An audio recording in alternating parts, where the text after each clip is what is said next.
সিস্টেমে নির্বাচন দিতে হবে এবং জুলাই সনদের বাস্তবায়ন করতে হবে।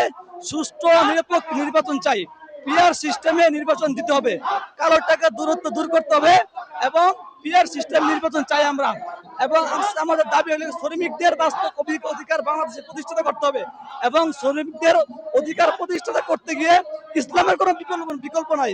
ইসলামী আইন শরিয়া ছাড়া শ্রমিকদের কখনো অধিকার আদায় হবে না। এই জন্য ইসলামী শ্রমিক আন্দোলন বাংলাদেশ তাদের ন্যায্য অধিকার আদায়ের জন্য, শ্রমিকদের মজুরি আদায়ের জন্য ইসলামী শ্রমিক আন্দোলন আজকে এই আন্দোলন করে যাচ্ছে। আগামী নির্বাচন পিআর সিস্টেমে চাই। পীর সাহেব হুজুর ঘোষণা করেছে পিআর সিস্টেমে নির্বাচন হবে এবং আপনার জুলাই সনদের বাস্তবায়ন আমরা করতে চাই। এছাড়া বাংলাদেশের সুষ্ঠু নির্বাচন হবে না।